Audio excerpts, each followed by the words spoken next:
Hi friends, তো চলে আসলাম রান্না বান্না করতে। দেখো আজকে কী রান্না করছি। বেশ খানিকটা তেল দিয়েছি, তেল গরম হলে দিলাম শুকনো লঙ্কা।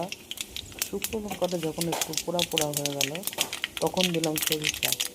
এবার সরিষা আর শুকনো লঙ্কা দুটোই খুব সুন্দর করে পোড়া পোড়া হয়ে যাবে আর একটু সুন্দর গন্ধ বেরোবে, তখন দিয়ে দিলাম একটু হলুদ।